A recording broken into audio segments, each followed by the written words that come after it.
Hello दोस्तों, कैसे हैं आप सभी। दोस्तों, आज का ये वीडियो आपका मोस्ट इम्पॉर्टेंट होने वाला है। आज मैं आपको मॉक टेस्ट करवाने वाला हूँ, एक और मॉक टेस्ट पर्यावरण यानी ईवीएस के मोस्ट इम्पॉर्टेंट क्वेश्चंस का, जो आपके रीट 2025 के लिए वेरी वेरी मोस्ट हैं। तो शुरू करेंगे आज का ये मॉक टेस्ट। एक एक क्वेश्चन को तैयार कीजिएगा और अपना स्कोर लास्ट में कमेंट बॉक्स में बताइएगा। पहला क्वेश्चन क्या है, वह कौन सा प्रदूषक है जो वर्षा के पानी में घुलकर अम्लीय वर्षा का कारण बनता है, यानी एसिड रेन का कारण बनता है। भाई कौन सा प्रदूषक है? Oxygen, nitrogen oxide, carbon monoxide या फिर आपका सल्फर डाइऑक्साइड। तो इसमें आपका राइट ऑप्शन जो होगा सल्फर डाइऑक्साइड। ये वो प्रदूषक है जो वर्षा के पानी में घुलकर क्या करता है, एसिड रेन का दोस्तों कारण बनता है। तो डी ऑप्शन आपका करेक्ट हो जाएगा। नेक्स्ट बढ़ते हैं सेकंड नंबर क्वेश्चन की तरफ। और सेकंड नंबर क्वेश्चन है, ध्वनि को मापने की इकाई क्या है? ध्वनि या यहाँ पर आपका शोर भी लिखा हो सकता है। ध्वनि को मापने की इकाई यानी यूनिट क्या है? डेसिबल है, डेसिमल है, डीबीए है या आपका डाई ऑपरेटर है। तो ध्वनि को मापा जाता है, आपने देखा होगा क्रिकेट मैच वगैरह में जब चौके या छक्के लगते हैं या विकेट गिरता है तो बहुत ज़्यादा शोर होता है और उसे किस में मापा जाता है? डेसिबल में मापा जाता है। ए ऑप्शन आपका करेक्ट हो जाएगा। ओजोन परत की अगर मोटाई, जो कि आपका कई बार एग्जाम के अंदर आई है, ओजोन की मोटाई को किस में मापते हैं?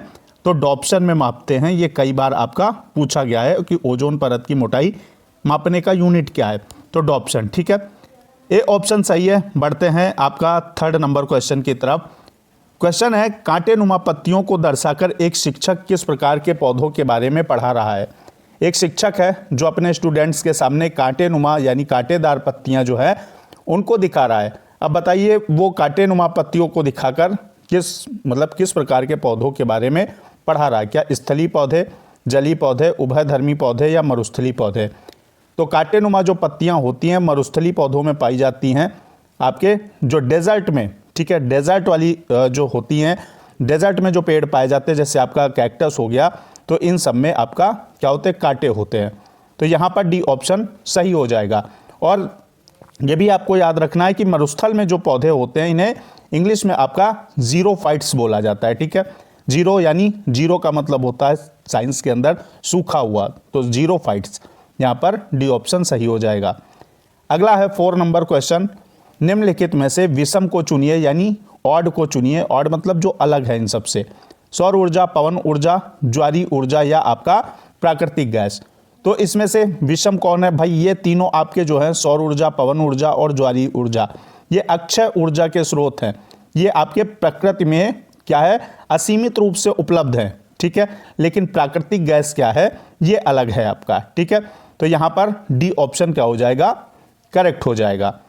अगला बढ़ते हैं 5 नंबर क्वेश्चन की तरफ। और 5 नंबर क्वेश्चन कह रहा है कि रेशम की रासायनिक प्रकृति क्या है? रेशम का कीड़ा, एक सीटेट के अंदर बहुत फेमस क्वेश्चन है कि रेशम का कीड़ा जो होता है वो अपनी मादा को कई किलोमीटर की दूरी से ही पहचान लेता है। रेशम का जो कीट होता है शहतूत की पत्तियों पर पाला जाता है। और यहाँ पर लिखा कि रासायनिक प्रकृति क्या है? क्या कार्बोहाइड्रेट है, वसा है, प्रोटीन है, वसी अम्ल है?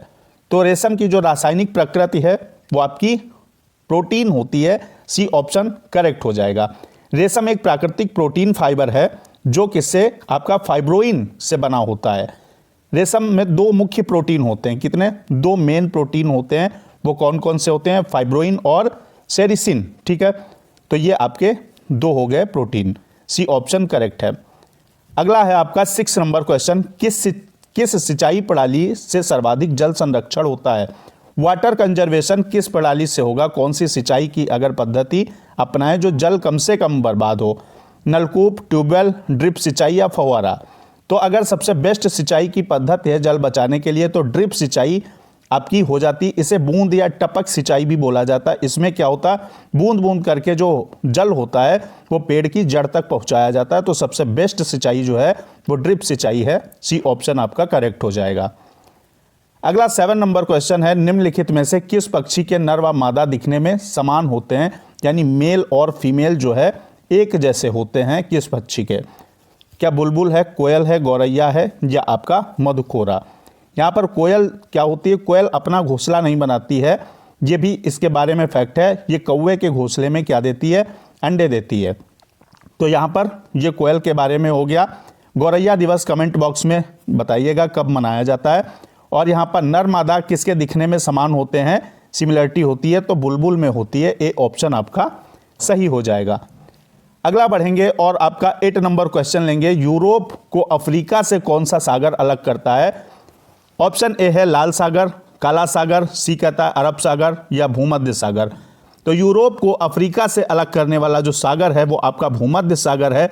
जिब्राल्टर स्ट्रेट जो है आपकी, जिब्राल्टर जल डमरू मध्य हिंदी में बोल सकते हैं, ये आपका यूरोप और अफ्रीका को अलग करता है। ठीक है, यहाँ पर अगर सागर पूछा गया है तो भूमध्य सागर, अगर स्ट्रेट पूछी जाती यानी जल डमरू मध्य पूछा जाता तो जिब्राल्टर। ठीक है, यहाँ पर एक क्वेश्चन और बनता है, भारत और श्रीलंका के बीच में कौन सी संधि है? पाक जल संधि है। ये भी याद रखिएगा, आपसे क्वेश्चन आ सकता है पाक जल संधि किन दो देशों को अलग करती है? तो भारत और श्रीलंका को। अगला बढ़ते हैं, 9 नंबर क्वेश्चन है, भारत का सर्वप्रथम राष्ट्रीय उद्यान कौन सा है? सबसे पहला जो नेशनल पार्क है वो कौन सा है? जिम कॉर्बेट, गिर नेशनल पार्क, काजीरंगा या बांदीपुर नेशनल पार्क? बांदीपुर की अगर बात करें तो ये कर्नाटका के अंदर है, आपका कर्नाटका के अंदर है। काजीरंगा की अगर बात करें तो आपका असम के अंदर है। ठीक है, काजीरंगा एक सींग वाले गेंडे के लिए फेमस है। और यहाँ गिर नेशनल पार्क आपका गुजरात के अंदर है, एशियाई बब्बर शेर के लिए। यहाँ पर Jim Corbett national park Bharat का पहला राष्ट्रीय उद्यान है, नेशनल पार्क है, जो कि 1936 यानी 1936 के अंदर स्थापित किया गया। तब इसका नाम क्या था? हेली नेशनल पार्क था। लेकिन 1957 में इसका नाम बदल कर क्या कर दिया गया? जिम कॉर्बेट नेशनल पार्क कर दिया गया। इसी का नाम आपका रामगंगा नेशनल पार्क भी है। तो ये आपको याद रखना है, ए ऑप्शन करेक्ट हो जाएगा। अगला बढ़ते हैं, अगला आपका क्वेश्चन लेंगे, निम्नलिखित में से मनुष्य क्या है? बताइए, सर्वाहारी, मांसाहारी, शाकाहारी या इनमें से कोई नहीं? शाकाहारी यानी आपका हर्बीवोरस, जो आपका सिर्फ घास फूस या पेड़ पौधों से जो चीज़ें मिलती हैं उन पर डिपेंड होते हैं। तो मनुष्य तो ऐसा है नहीं, वो क्या है? पेड़ पौधों वाली चीज़ें भी खाता है और उसके साथ साथ मांस भी खाता है। तो यहाँ पर मांसाहारी सिर्फ मांसाहारी भी नहीं है, सिर्फ मांस पे भी डिपेंड नहीं रह सकता है। तो यहाँ पर शाकाहारी और मांसाहारी दोनों है, इसलिए ये क्या है? ओमनीवोरस है, यानी सर्वाहारी हो जाएगा। ये ऑप्शन आपका करेक्ट है। अगला बढ़ते हैं, 11 नंबर क्वेश्चन है, कौन सा रोग ऊतकों की अनियंत्रित वृद्धि के कारण होता है? कैंसर, एड्स, डेंगू या इनमें से कोई नहीं? तो ऐसा रोग जो ऊतकों की अनियंत्रित वृद्धि यानी अनकंट्रोल ग्रोथ हो रही है किसकी? ऊतकों की। तो इससे कौन सा रोग होगा? आपका कैंसर हो जाएगा। ए आपका ऑप्शन सही है। एड्स क्या है? 1 दिसंबर को प्रतिवर्ष एड्स डे सेलिब्रेट होता है, यानी मनाया जाता है जागरूकता के लिए। डेंगू की अगर बात करें तो एडीज एजिप्टी फीमेल मॉस्किटो के काटने से डेंगू रोग होता है। ए ऑप्शन करेक्ट है। बढ़ेंगे 12 नंबर क्वेश्चन की तरफ, निम्न में से किस मिट्टी का विस्तार भारत के सर्वाधिक क्षेत्र पर है? काली मिट्टी, जलोढ़ मिट्टी, लाल मिट्टी या बलुई मिट्टी? तो सबसे ज़्यादा अगर मिट्टी कोई पाई जाती है भारत में, ठीक है, तो वो है आपका जलोढ़ मिट्टी। जलोढ़ मिट्टी वो मिट्टी होती है जो नदियों द्वारा बहाए गए, जब बाढ़ आती है तो नदियों द्वारा बहाए गए जो छोटे छोटे आपके कण आते हैं, उनसे भाई आपकी जलोढ़ मिट्टी होती है। इसे एलुवियल सॉइल बोलते हैं और ये सबसे ज़्यादा फर्टाइल सॉइल होती है, यानी सबसे ज़्यादा अगर उपजाऊ मिट्टी होती है तो जलोढ़ मिट्टी। बी ऑप्शन करेक्ट हो जाएगा। चैनल को दोस्तों सब्सक्राइब करके बेल आइकन प्रेस कर लीजिएगा, वीडियो को लाइक शेयर कर दीजिएगा। अगला है आपका क्वेश्चन, कोयले की निम्नलिखित श्रेणियों में से किसकी गुणवत्ता बेहतर होती है? लिग्नाइट, बिटुमिनस, एंथ्रेसाइट या इनमें से सभी? तो इनमें से कोई नहीं या सभी मान लीजिए। तो कोयले की सबसे जो बेस्ट कोटि होती है वो एंथ्रेसाइट होती है। एंथ्रेसाइट कोयला सबसे बेस्ट कोयला होता है, तो सी ऑप्शन आपका करेक्ट हो जाएगा। अगला है आपका, भारतीय प्राणी सर्वेक्षण यानी ZSI की स्थापना कब हुई थी? ये क्वेश्चन आपका एग्जाम के अंदर एक आया हुआ है कि ZSI यानी बोले तो जूलॉजिकल सर्वे ऑफ इंडिया, इसकी स्थापना कब हुई? 1952, 1984, 1916 या 1986? तो इसकी स्थापना कब होती है? 1 जुलाई और कब? 1916 को। ठीक है, 1916 को। तो सी ऑप्शन करेक्ट हो जाएगा। इसका हेडक्वार्टर यानी मुख्यालय कहाँ है? तो कोलकाता के अंदर है, ये भी आपको याद रखना है। तो 1916 यानी ऑप्शन सी ठीक हो जाएगा, सही हो जाएगा। अगला है 15 नंबर क्वेश्चन, आरबीसी का जीवन काल कितना होता है? आरबीसी का क्या 100 दिन, 110 दिन, 120 दिन या 130 दिन? आरबीसी बोले तो आपका लाल रक्त कणिकाएं या फिर आपका रेड ब्लड कॉर्पसेल्स। तो इनका जो जीवन काल होता है वो 120 दिन होता है। सी ऑप्शन करेक्ट हो जाएगा।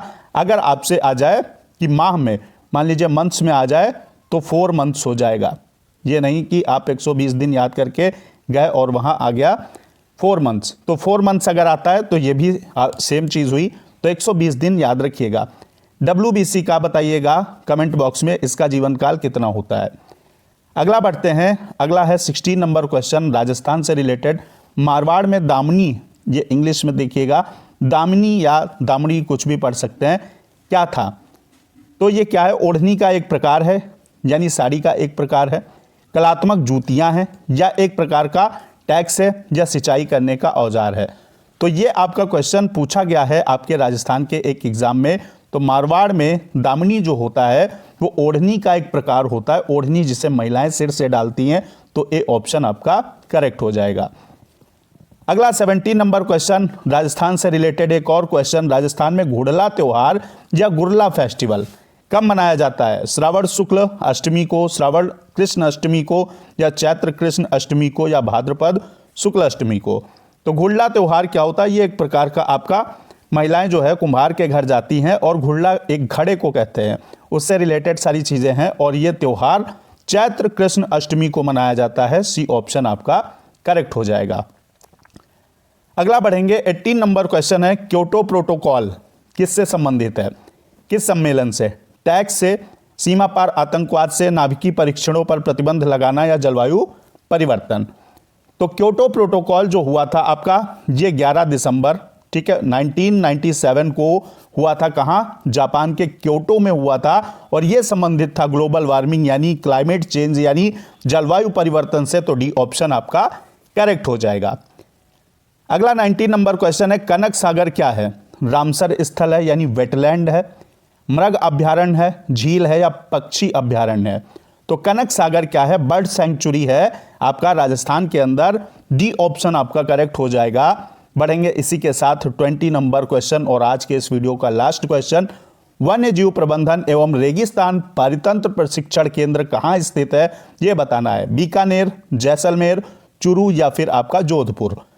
तो वन्य जीव प्रबंधन एवं रेगिस्तान परितंत्र प्रशिक्षण केंद्र जो है वो आपका राजस्थान के चुरू डिस्ट्रिक्ट के ताल छापर में स्थित है। कहां? ताल छापर में, याद रखिएगा। तो सी ऑप्शन आपका करेक्ट हो जाएगा। तो आज के इस वीडियो में 20 मोस्ट इंपॉर्टेंट क्वेश्चंस मैंने आपको ईवीएस के कराए हैं। मिलते हैं नेक्स्ट आपके मॉक टेस्ट में। जय हिंद, वंदे मातरम।